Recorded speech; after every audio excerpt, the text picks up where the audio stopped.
Bonsoir mes très chères dames, cette vidéo bien sûr s'adresse uniquement aux femmes.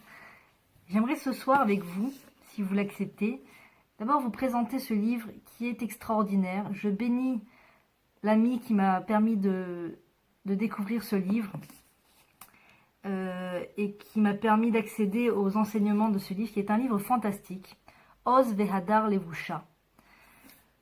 Eh bien, d'abord ça concerne la femme juive, la jeune fille juive, et puis ça concerne toutes les lois de pudeur. Alors moi, si vous connaissez un petit peu mon passé, j'en ai parfois témoigné, je viens d'une société où le mot pudeur, je pense, n'avait pas vraiment sa place, où le mot pudeur n'avait pas vraiment d'existence technique en tout cas. Et quand je me suis renforcée spirituellement, j'ai pris extrêmement à cœur les lois de la pudeur. J'ai eu comme ce qu'on décrit chez Adam et Ève dans la paracha Bereshit, ils ont tout d'un coup ouvert les yeux et ils ont tout d'un coup réalisé qu'ils n'étaient pas vêtus, et cela leur a donné une honte, leur a fait ressentir une honte importante. Et donc ils se sont tout de suite cachés et ils ont commencé à se coudre des vêtements. Eh bien, je me suis sentie un petit peu comme Adam et Ève à un moment où j'avais pas vraiment la conscience de ma façon de me vêtir. Pour moi, la priorité, la règle première à laquelle mon accoudrement devait répondre, c'était est-ce que c'est fashion ou pas? Est-ce que c'est la mode ou pas? Si c'est la mode, le vêtement vaut le coup d'être porté. Si c'est pas la mode, bien entendu, je ne le porterai pas. Voilà la propriété qui était en tête de liste de mes choix personnels quotidiens. Et puis un jour, Dieu merci, je suis tombée tout à fait par hasard, par la main divine, dirons-nous, pour être plus précis, sur un cours qui parlait des liens entre hommes et femmes, des rapports entre les hommes et les femmes, du fait que la Torah interdit à une femme, mariée ou célibataire, d'avoir un contact physique, tout contact physique, ne serait-ce que faire la bise, à un autre homme que son mari. La Torah permet à une femme de faire la bise à son père, à son frère, à son grand-père, à ses fils et à ses petits-fils, bien entendu. Mais hormis cela, eh bien, elle n'a pas le droit d'avoir un contact physique avec aucun autre homme que ce soit, ni les oncles, ni les cousins, et bien entendu pas le voisin, ni le facteur. Et en entendant cela, d'abord, ça m'a pas mal remis en question, puisque à cette période-là, je n'étais pas du tout consciente de cela, et donc c'était pas du tout mon habitude. Mon habitude était bien entendu la bise, la fameuse bise que la France ou tout autre pays nous a bien enseigné, nous a bien... c'est un fondamental, disons-nous, de la bienséance française, la bise est de mise, bien entendu. Et tout d'un coup, la Torah vient et te dit, mon enfant juif, sache que tu n'es pas comme tous les autres peuples, toi, tu n'as pas le droit d'avoir un contact physique avec quelqu'un d'autre que les personnes citées précédemment. Eh bien, quand on apprend cela, ça fait un coup, ça fait un coup parce que tu te dis, comment je vais assumer le regard d'autrui? Mais d'un autre côté, je ne peux pas faire comme si je ne le savais pas, puisque c'est la volonté divine et que je viens de l'entendre. Donc maintenant, je le sais. Et donc, bien entendu, ce dilemme-là de je connais la vérité et d'un autre côté, comment je vais faire avec les gens avec qui j'ai montré une habitude et une aisance dans le contact physique, comment je vais faire? Et Dieu m'a envoyé les forces de, quelque part, m'en foutre un petit peu, hein, de ne pas trop prêter attention à ce que les autres pourrait ou penser ou imaginer de moi, peu importe, la réalité est que je n'ai pas le droit de faire la bise, et Dieu merci, j'ai trouvé les forces en moi d'arrêter de faire la bise. Pourquoi je vous raconte toute cette introduction extraordinaire? Peut-être ou pas, je ne sais pas. Eh bien parce que pour en arriver au fait que oui, j'avais envie tout d'un coup de me vêtir d'après les lois de la Torah. Oui, je savais que les femmes religieuses devaient porter des jupes, mais quelle devait être la longueur de la jupe? Je savais qu'il fallait ne pas porter de décolleté, mais quelle était la limite? Jusqu'à combien il fallait recouvrir son bras?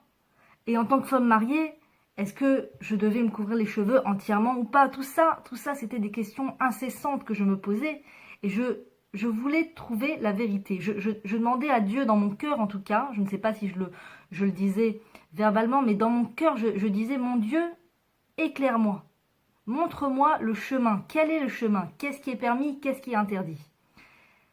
Et dans les cours de Torah, j'avais par-ci, par-là un petit remez, comme on dit en hébreu, un indice sur le fait qu'il fallait se couvrir la tête, mais combien, je ne savais pas, un indice sur le fait qu'il fallait porter une jupe, mais quelle longueur, et d'un autre côté, j'entendais jupe, mais d'un autre côté, je réalisais parfois que certaines femmes pouvaient s'asseoir, et lorsqu'elles s'asseyaient avec leur jupe, la jupe remontait suffisamment pour voir quelque chose qui était bien plus problématique que lorsque la femme porte un pantalon. Donc ça, c'était dans ma tête encore une énigme.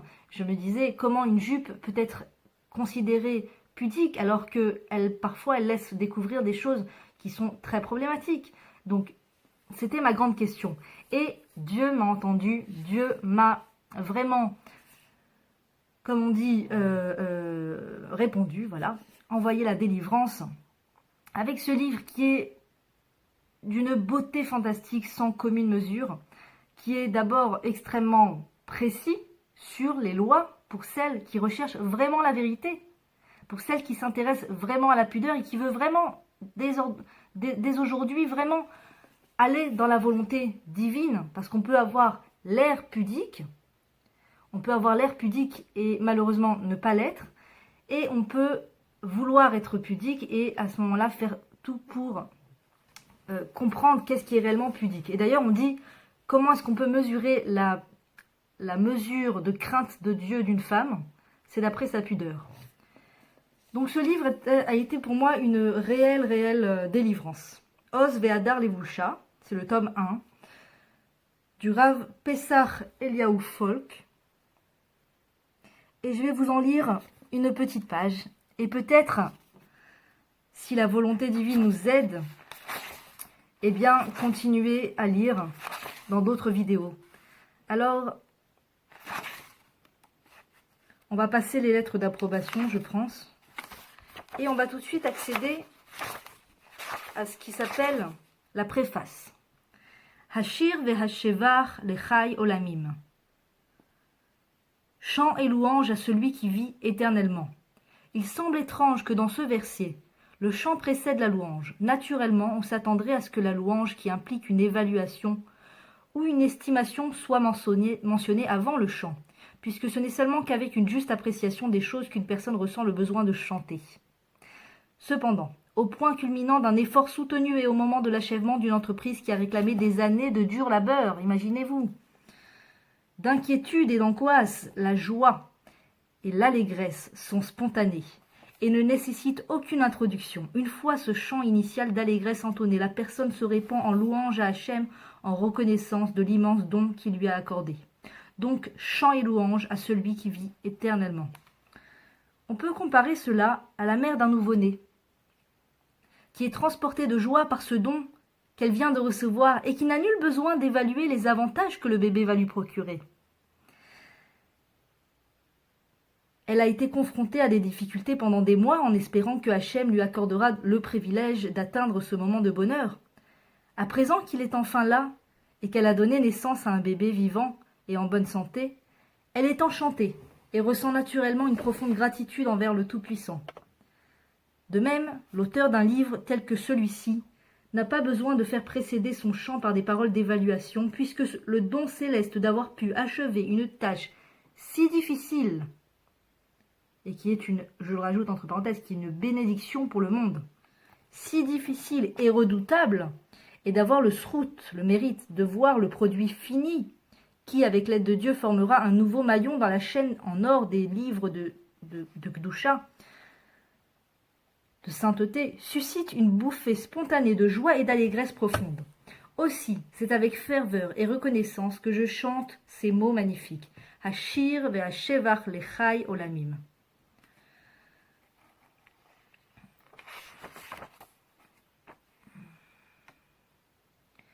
Le besoin actuel auquel répond ce type de livre. C'est avec un mélange de joie et de tristesse que je rédige cette introduction à la seconde édition largement enrichie de ce livre.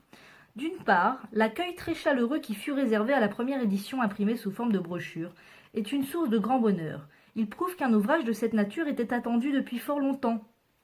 C'était mon cas, c'était exactement mon cas. Je ne sais pas comment l'auteur a pu le savoir, mais c'était exactement mon cas. Une volonté profonde d'un manuscrit qui puisse t'expliquer techniquement ce qui est permis et ce qui ne l'est pas, et qui puisse te donner de la profondeur et de la compréhension au pourquoi.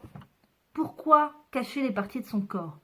Pas être pudique, parce que il m'est arrivé d'entendre des aberrances, malheureusement, de par, la non-connaissance des gens. Et ils n'en sont pas, comment je dirais, ils n'en sont pas vraiment, on ne peut pas vraiment leur en vouloir pour cela. Mais il y a clairement un malentendu. Il arrive souvent que quand on entend un cours de Torah sur la pudeur, ou quand on voit une personne qui est extrêmement pudique, on la compare à l'islamisme extrémiste, ou aux femmes musulmanes qu'on force à se vêtir de façon pudique, paraît-il, contre leur avis, un petit peu un côté très misogyne, très de maltraitance de la femme. On te force à te vêtir de façon impudique et tu n'as pas ton mot à dire. Très souvent, c'est la connotation, enfin pas très souvent, mais il arrive que ce soit la connotation que l'on donne à la pudeur de la femme juive. Et c'est un grand tohu-bohu, c'est un grand mélange malheureusement de manque de connaissances et de clichés et de folklore qui n'a pas sa place. D'abord, personne ne force la femme juive à être pudique. Personne ne la force, c'est sa volonté. À un moment dans la vie, il se peut qu'une femme juive naisse dans un milieu où, depuis la tendre enfance, on l'éduque à la pudeur. Mais à un moment dans sa vie, quand elle devient une jeune fille consentante, quand elle devient adolescente et qu'une fois mariée, elle quitte le foyer, c'est à elle de choisir sincèrement si elle veut continuer à se vêtir pudique ou pas. Ou bien une femme qui ne s'est jamais vêtue pudique, c'est à elle de décider si elle veut être pudique ou pas. Et généralement, ce qui va la pousser à se vêtir pudiquement, c'est tout d'un coup la compréhension de sa valeur, la compréhension de sa dimension, la compréhension qu'elle n'est pas uniquement un corps, la compréhension que le chantage affectif n'a aucun lieu d'être dans sa vie. Et quand je parle de chantage affectif, je parle de tous ces codes, malheureusement, que la société non juive nous a fait éponger au travers des médias, comme le fait de dévêtis-toi. La mode, c'est de se dévêtir. La mode, c'est si tu veux être populaire, si tu veux être reçu, si tu veux être adulé, soit montre les parties de ton corps. Si ça, c'est pas du chantage affectif, si ça, c'est pas du gourouisme, quelque part. C'est-à-dire que je vois plus, quelque part, d'extrémisme dans la mode et dans les médias non juifs que dans la Sainte Torah qui nous dit tout simplement que on a une âme et on a un corps. Ce corps est l'enveloppe de l'âme, et pour permettre à l'âme de briller plus fortement et de s'exprimer plus fortement, et je peux en témoigner, je l'ai réellement ressenti au fur et à mesure que j'ai commencé à prendre sur moi les mesures de pudeur. J'ai commencé à ressentir de plus en plus que mon âme était bien plus présente dans ma vie qu'elle l'avait été dans les années précédentes. Tout à coup, je sentais que mon expression extérieure ne venait plus juste d'un côté très matérialiste, très du fait de suivre à la lettre, religieusement, entre guillemets. C'est drôle d'utiliser ce mot religieusement dans ce cas-là. Les codes de la mode, les codes d'MTV, les codes de tous les médias et de tous les magazines, à cette période même là où je suivais ces codes-là, mon expression extérieure était extrêmement finie, matérialiste, superficielle, pas très en profondeur, et moi-même, j'avais pas une connaissance très profonde de ma personne. Et plus je prenais sur moi des choses que je n'avais jamais faites dans ma façon de m'habiller, plus je prenais de mesures, de précautions dans le fait de couvrir mes parties, plus les parties de mon corps, les parties de mes cheveux, etc. Et ça a été extrêmement... ça a été un processus. Ce n'est pas arrivé du jour au lendemain.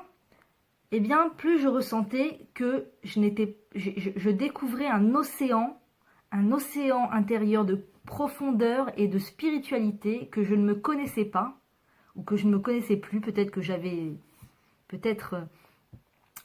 touché cela du doigt lorsque j'étais enfant, lorsque j'étais extrêmement innocente et extrêmement proche de Dieu, très certainement, de par le fait que j'étais une enfant.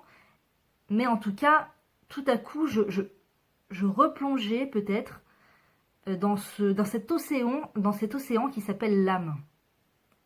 Et tout à coup, je me découvrais des outils émotionnels extrêmement puissants.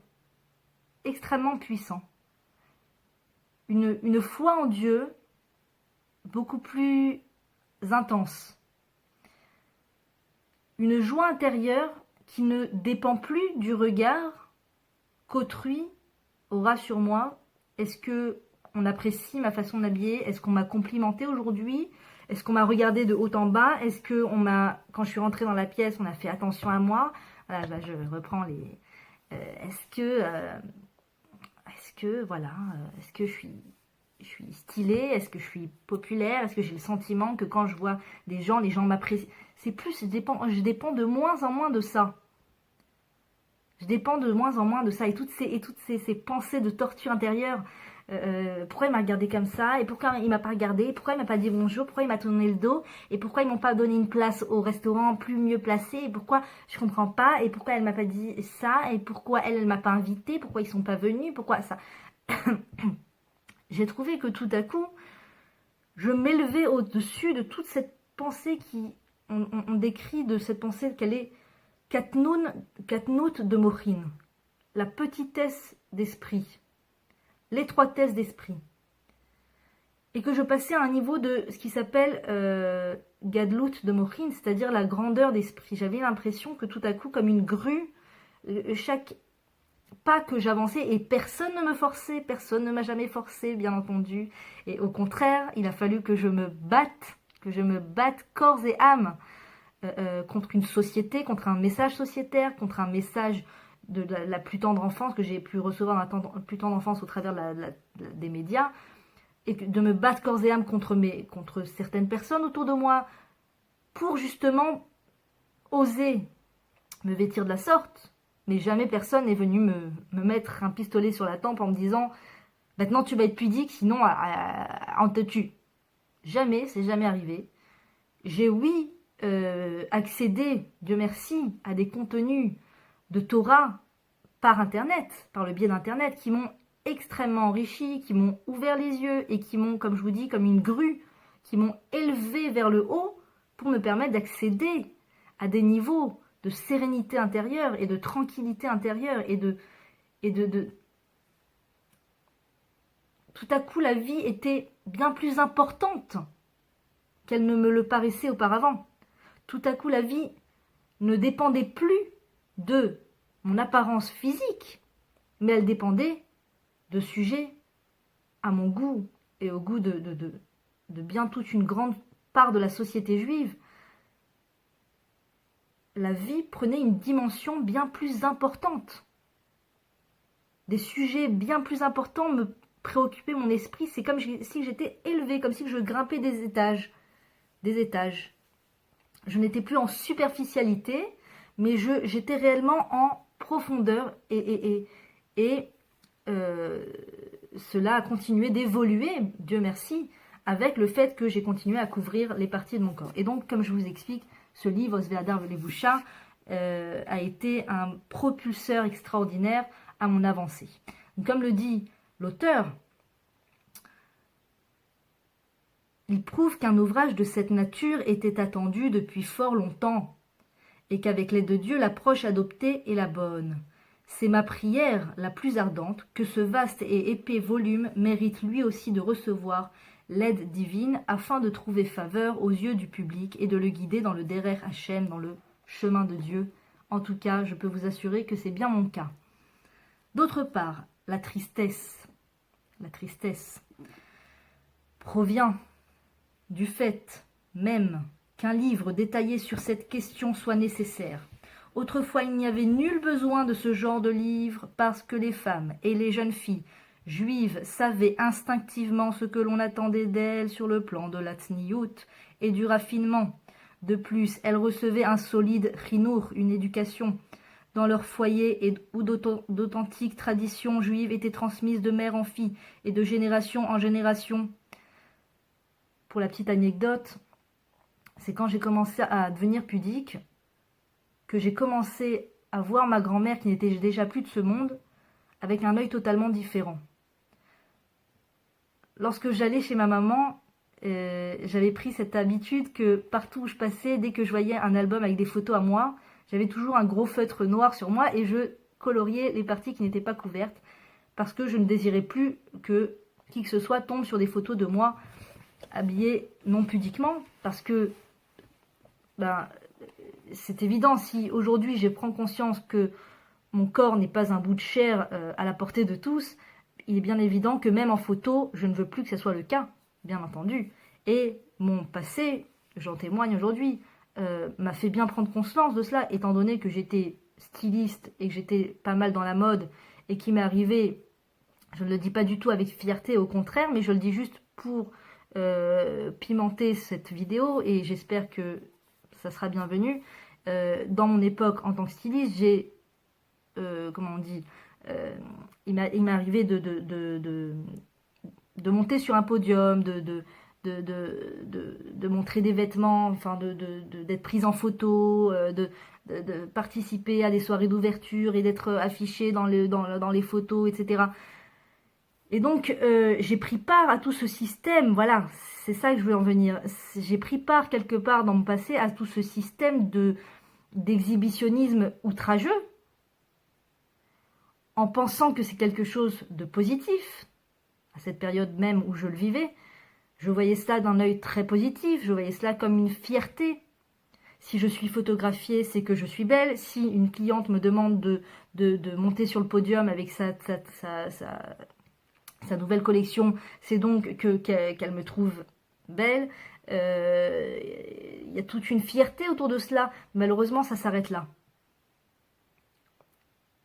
Imaginez le grand vide d'une personne où toute sa fierté n'est qu'extérieure.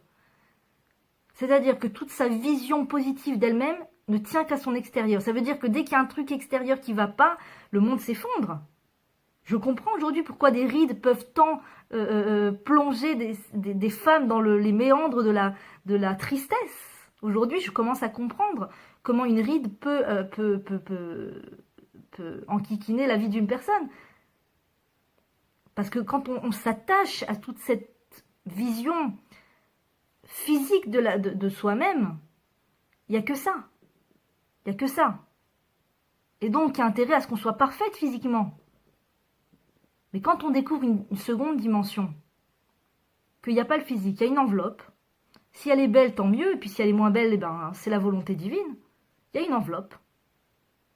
Mais il y a une âme, il y a une dimension spirituelle. Et quand on s'attache à cette dimension, les rides sont les bienvenues, je dirais même. Les rides sont les bienvenues.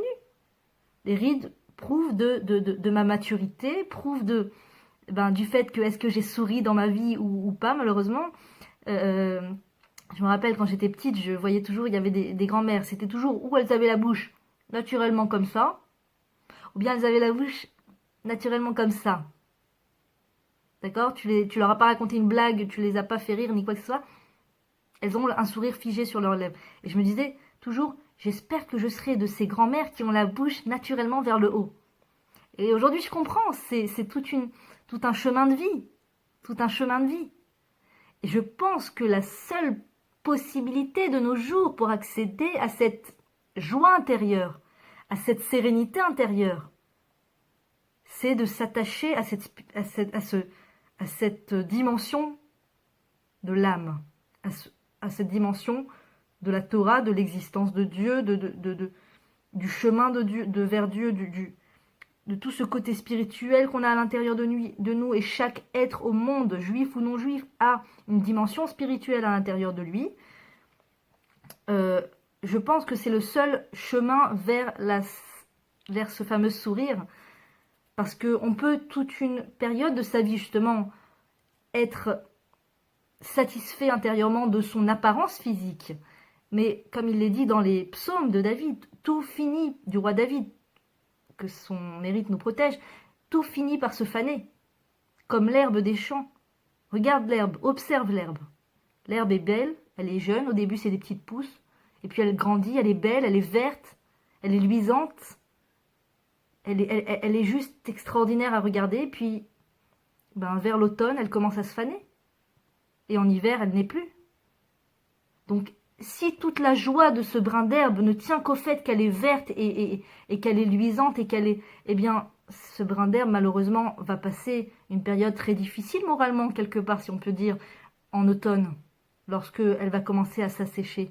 Si une femme ne s'attache qu'à sa dimension physique, je dis bien, je ne dis pas qu'elle doit faire abstraction de son physique, puisque le physique existe, c'est bien la volonté divine. S'il y a une enveloppe, bien sûr qu'il faut, il faut soigner l'apparence.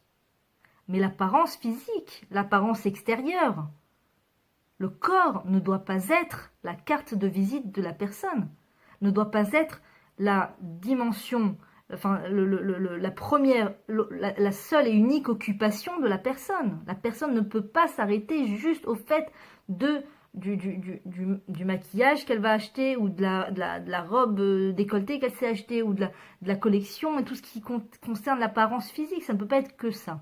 Ça ne peut pas être que ça, il ne vaut mieux pas que ça soit que ça, parce que ça risque d'être problématique à un certain moment dans la vie. J'en reviens au texte. La tristesse provient du fait même qu'un livre détaillé, voilà, ça je vous l'avais dit, de nos jours, toutefois la décadence morale touchant toutes les strates de la société et les attaques incessantes des médias contre la décence et la moralité humaine ont malheureusement affecté l'attitude et les sentiments de la Bat Israël, de la femme juive, de la fille juive, la laissant sans direction précise. L'impact en a été si désastreux que de nombreuses femmes et jeunes filles ont perdu leur sentiment naturel pour la véritable pudeur et pour la manière dont doit se vêtir la femme juive.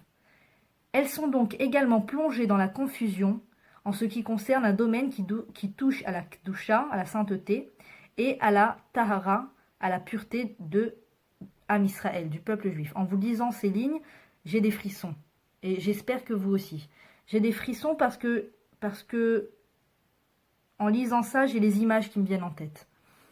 J'ai les images de cette société qui me viennent en tête. Je vois à quel point une petite fille qui vient dans ce monde et qui commence à grandir, à quel point elle a en elle une pudeur innée extraordinaire. Et je me rends compte à quel point, eh bien, à un moment, vers l'adolescence comme ça, tant de jeunes filles sont tentées, malheureusement, d'abandonner cette pudeur. Et on se dit pourquoi? On se dit, qu'est-ce qui pousse ces jeunes filles, et moi dans le lot à l'époque, qu'est-ce qui nous pousse à un moment dans notre vie comme ça à se vêtir d'une façon qui est extrêmement sensuelle? Je décrirai cela de sensuel et extrêmement problématique en l'occurrence, parce que c'est une sensualité malheureusement qui n'est pas à sa place dans le contexte, qui n'est pas au bon endroit. C'est une sensualité avant l'heure, j'ai envie de dire. Une sensualité avant l'heure qui est dangereuse pour la jeune fille qui sort de chez elle et qui marche, qui va dans la rue, qui se montre aux yeux de tous. D'abord, c'est dangereux. Moi, je me rappelle toujours cette phrase de ma maman qui me dit « Ma fille, je ne veux pas que tu ailles dans la gueule du loup. Tu vas dans la gueule du loup. Ne sors pas de la maison comme ça, tu vas dans la gueule du loup. » Toujours cette phrase, tu vas dans la gueule du loup. Et quand je vois ces jeunes filles qui marchent dans la rue, et je pense, je me dis, petites chéries, elles vont vers la gueule du loup. Elles sont, mais bon, ne vous en faites pas. Si vous êtes maman et que vous écoutez cette vidéo, je dis pas ça pour vous angoisser ou vous stresser. Je dis ça pour qu'on prenne juste conscience de quel est cet élément qui perturbe à un moment la notion de pudeur innée qu'il y a chez mon enfant, qu'il y a chez ma fille, ou qu'il y a chez moi, peut-être qu'on se pose la question envers soi-même. Et l'auteur nous parle des médias, comme je vous en ai parlé. Un message médiatique très puissant, très très puissant. Et on sait combien de budget, aujourd'hui c'est connu, quels sont les budgets astronomiques que tous ces médias utilisent. Et donc imaginez l'impact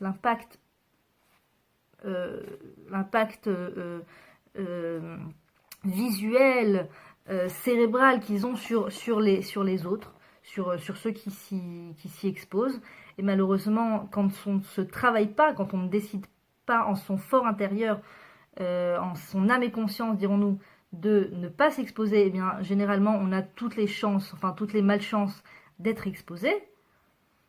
Et les médias font leur travail. Et font bien leur travail, malheureusement. Alors, il faut comprendre l'ennemi que nous avons face à nous. Il faut comprendre les dangers de cet ennemi, les dangers de ces outils. On ne peut pas être naïf en se disant que l'on n'est pas sensible, que l'on n'est pas influençable. Nous sommes tous, en tant qu'être humain, et tel est l'être humain, telle est la nature de l'être humain, nous sommes tous extrêmement influençables.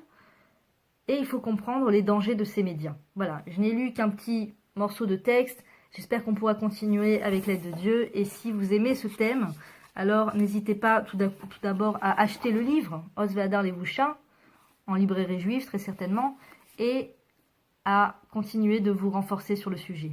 À très bientôt, mes très chères sœurs.